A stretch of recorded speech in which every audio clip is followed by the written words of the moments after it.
Yes, so the do as I do is a training technique that relies on a cognitive ability that dogs possess. So the do as I do is not about teaching dogs to imitate. They already possess this cognitive ability and they use it in their lives. So basically, if a dog wants to learn to open a door and go in the garden, he can learn it socially. And he possesses this ability. So with the do as I do, you give a cue for this rule that is do it means copy, but this relies on a cognitive abilities that dogs already possess.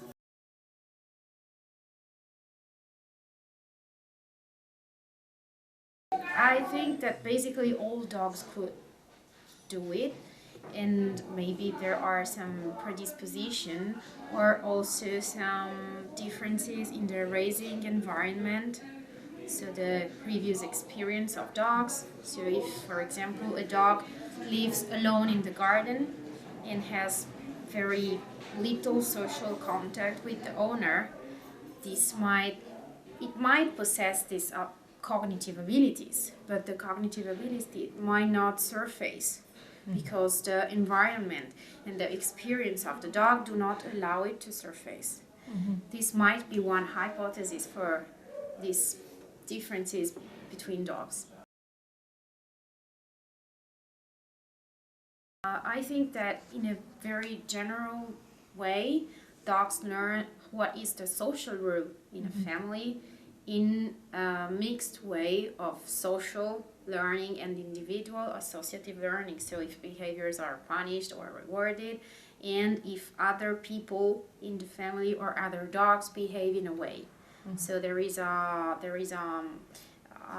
influence of social learning and an influence of individual learning for this very general learning how to stay in the world, let's put it so.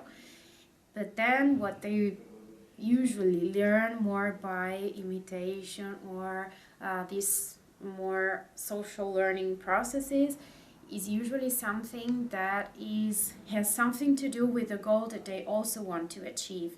So for example, if the owner opens the litter bin, in the litter bin usually there is something that dogs like, maybe they observe and they at least understand that the litter bin can be open and they can try them out. They can learn by themselves how to open it, or they can even learn how to open the litter bin socially.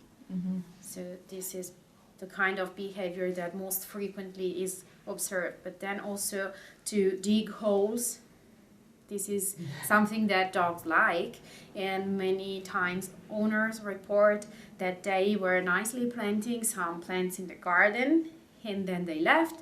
The dog was in the garden. Of course, the dog was observing because they really observe us more than we think. And then you go back and you find a mess in your garden because the dog has also digged some holes because he behaves as you. I don't think that there are dogs that don't learn socially. I mean, in my experience, there are no dogs that cannot learn socially. Basically, I think that this training method relies on cognitive abilities that is part of what dogs possess. Then to start the training protocol, of course, the dog needs to learn these 3 behaviors under verbal cue. So this is part of the training history of the dog. But as a baseline, the cognitive ability, I think it's possessed by all dogs.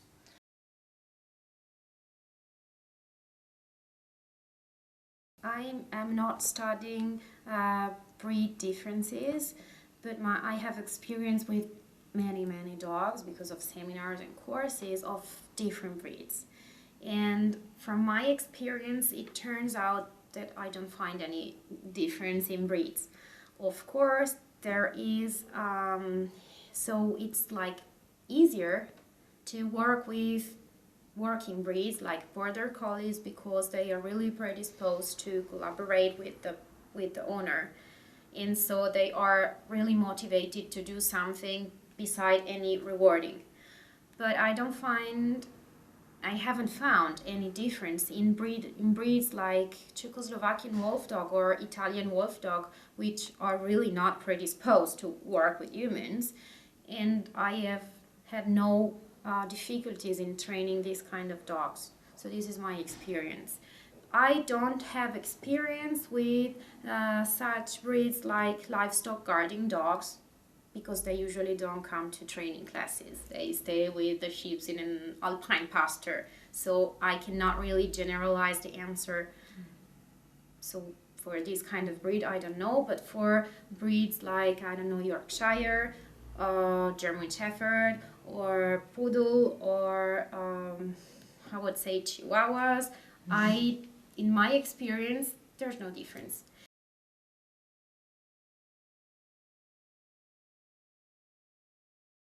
So the fact that I started with a Czechoslovakian wolfdog, this was my dog, this is my dog, so of course I started with her, and she is always really willing to collaborate with me, especially if there is some nice food for her, and she seems to enjoy training very much. So I wouldn't say that this is untrainable, but this demonstrates that if you really know the learning theory, and if you're able to apply it in practice, you can train a wolf dog. At the first place, I would put inhibition. So if the dog in his experience of training has been inhibited, which should never be done, he will not feel comfortable, of course. So he will not feel so good to try to perform something, and he will have severe difficulties in grasping the idea of imitating or doing what you do, because he is inhibiting. He is basically sitting there and hoping nothing happens. So that's the first. And the second is those dogs that are always trained to do the same thing. So I take as an example, I don't know, Schutzhund or this kind of training, because usually owners that do this don't practice other sports and don't make their dogs do other experience. It's not good to generalize. I take it just an example, so I could also take agility or obedience.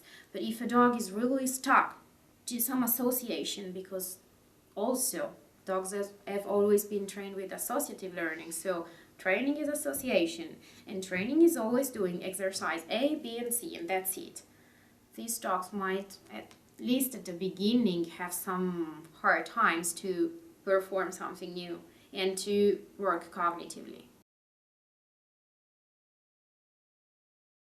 No, I don't think. I mean, to work with the owner, in my experience, yes. No.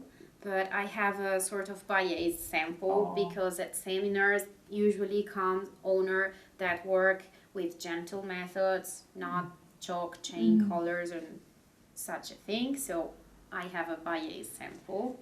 And there are dogs that don't want to work with other people because maybe they are shy of other people usually. And I've tried to use this technique to improve the situation, because it might be that at the beginning the dog is trained by the owner. So he learns the rule of imitation, he learns that do it means copy with the owner. And then you can try to train the dog this way with another person. And my experience with really few dogs is that it works, in the sense that the dog can anyway have a relationship or a communication with this stranger he usually is fearful of, in a situation that he knows, but having a sort of strong relationship because the person is the model in that moment, but without physical contact. So the dog is not forced to have physical contact. He just have to perform the same action.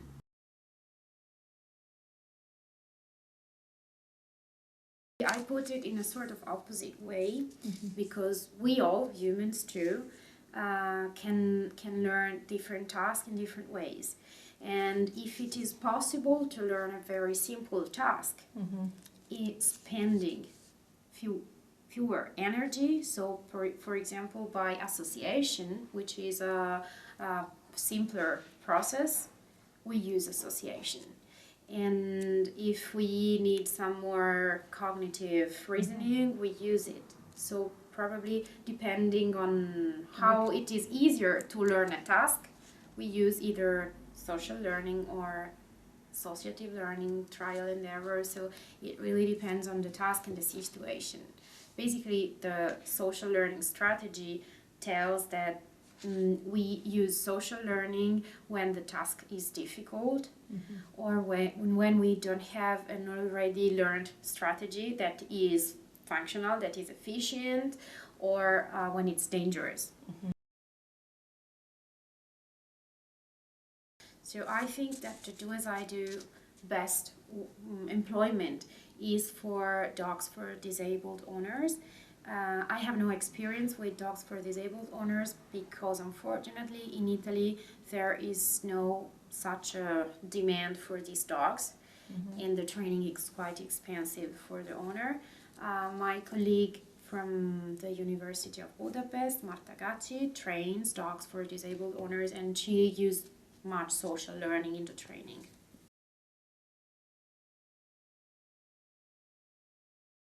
The story maybe goes a little bit back. So the idea of the do as I do training comes from the scientific discoveries of these cognitive abilities of dogs.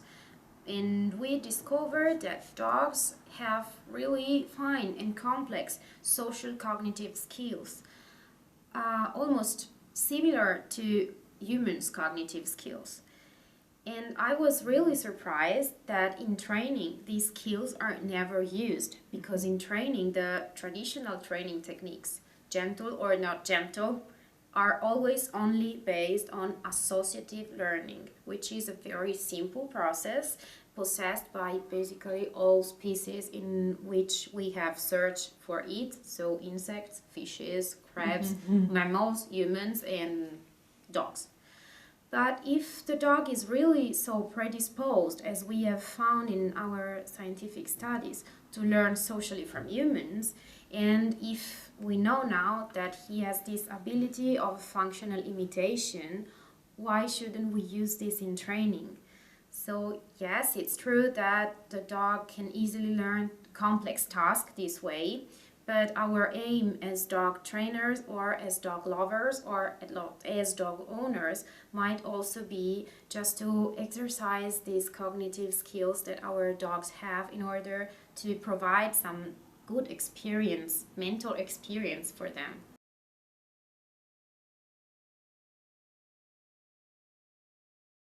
When I started to do as I do, this was a sort of pilot experiment for me, because I read the study and I wanted to try out the protocol with my dog because I was really curious. And when I started, I thought that I really had a good relationship with my dog, which was good, which was true, sorry. We already did many things together, sport or walks in the forest, we went skiing together, we went swimming together, we played a lot. So I thought it was good, even if my dog is a quite difficult one, particularly because Czechoslovakian wolfsdog are not so easy usually.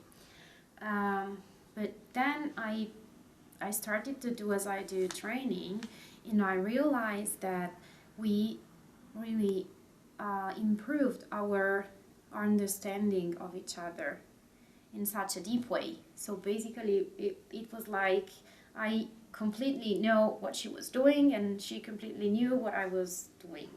So it's a more understanding each other thing. But of course this is not a scientific point of view, it's just my personal experience of my feelings. Yes, so the do as I do relies on cognitive abilities that are different from associative learning, and therefore it allows your dog to exercise his cognitive abilities more than whatever has to do with associations. So this way, for this respect, yes.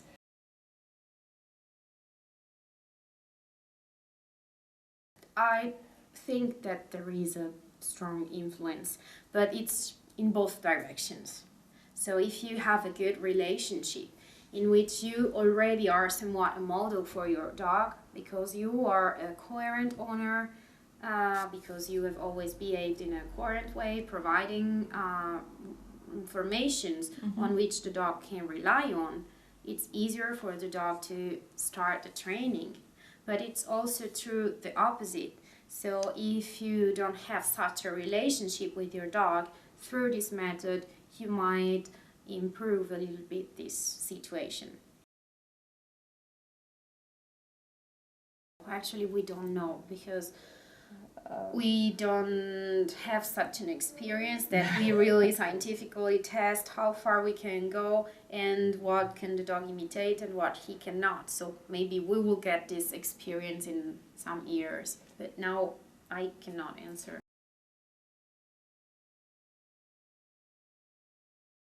This is a question that is often asked in seminars, and this is not my experience. So you might suppose that the dog exercises these cognitive, social cognitive abilities, and so he might use them more often in everyday life. But basically, I think that dogs already do it before and without the do as I do training. So basically, they already learn socially from us. It's just that we have never used this in training, and now we can do it. But in my experience, this doesn't happen. Because then with the do as I do dog, the dog learns that you are happy if he imitates when you say do it, and not if he imitates whatever. But I think that the dog might learn to open the door or open the litter bin even if you don't want, also without the do as I do, if he has his own purpose for that. It really depends how long it takes, on what is the baseline that you have. I always suggest that before starting the do as I do training, the dog at least knows 3 behaviors under verbal cue. And if the dog knows these 3 behaviors under verbal cue, it might take 6 sessions of training for the dogs to understand and generalize the rule of imitation. But if the dog doesn't know these 3 actions that he can use as samples for mental representation of the matching between the demonstration and his own action, then it's longer. So my suggestion is that you start from this baseline with at least 3 behaviors under verbal cue. This speeds up the process. So I think that the dog, the more experience you give him, the better he gets. And the more your dog can face new experience in general in life, the better he can find solutions for the tasks, because he's open-minded. I mean, open-minded is not a scientific word, but he has many connections to use in his brain to face the situation. So I think that the training is always going on.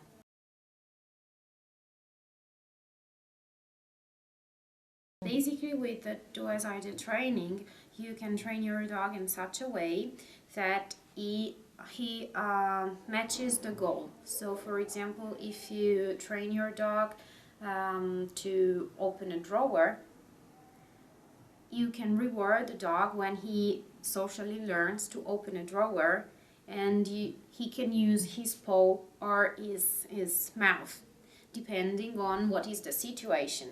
And this way, his behavior is more flexible, because he has socially learned what is the goal of the action, and therefore he now can adapt his behavior to what is the contingency. So, for example, if the drawer is high, he can use his paw because he cannot reach it with his mouth. But if the drawer is in a lower position, he can use his mouth because it's more functional. And we already know from some previous studies that dogs can adapt their behavior according to the situation in what has been called selective imitation. We don't know in a scientific way, because we are now studying what are the actions that are best or more efficiently trained with the do as I do and with other associative traditional training techniques. But in my experience, the actions that are only body movement are not so efficiently trained with the do as I do, because our body schema is very different from the dog's one, and because it is not so obvious that the dogs can find, for example, a matching between my arm moving and his paw movement. So these probably are the actions that are not the best choice for the do as I do. In my opinion, the more you allow your dog to experience different situations of social learning, of individual learning, and of life, so also knowing the environment, exploring the environment, the best your dog can further learn. And it is really against what old-fashioned trainers thought, that if the dog is doing agility, you should not try obedience, because the dog can mess up what he knows about agility. But it's really the opposite. So the more experience the dog does in different situations, not only training but also traveling with the owner in the city or having nice walks with the owner in different environments, the more he has the physiological chances of better succeeding in different situations, also in training.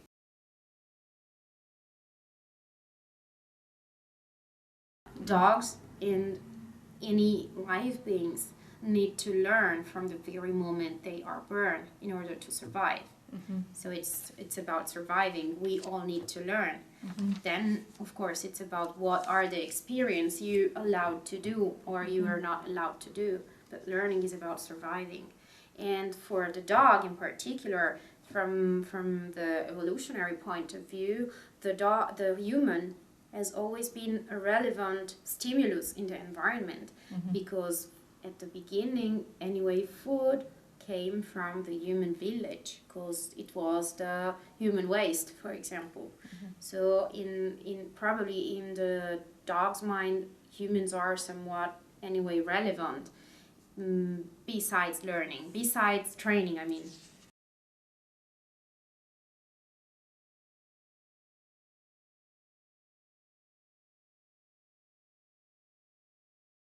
I often get this question. So it's about two different things. It is true that the dog in associative learning has to be rewarded in a very short time, because he needs to associate the reward with the behavior he is performing in that moment.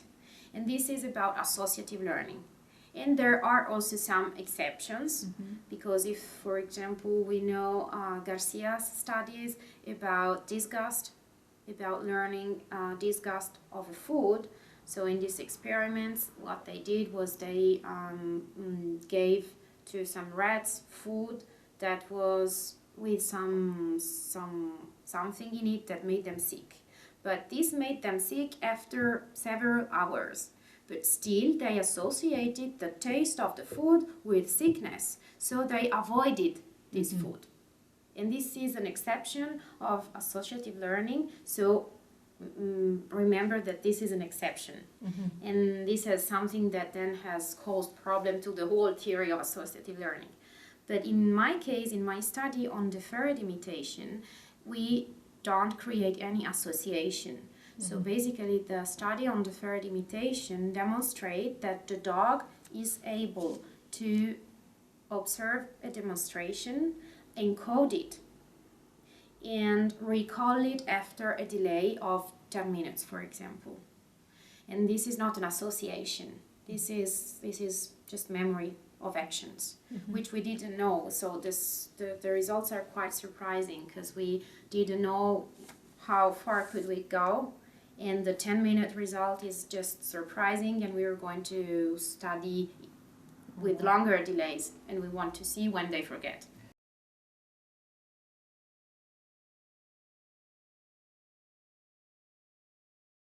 They there are, I would say, skeptic, but this is not bad, because this forces us to really put together strict protocols that really test what we want to test. So I don't see it in such a bad way. I know that is a sort of challenging issue to test or to study dogs' imitation, because many scientists also believe that dog cannot imitate and that only humans can imitate. But this forces us to really use strict protocols that allow us to really test only for imitation and to control for other learning processes. So this is not so bad in a way. And I think in science it should be more or less like this.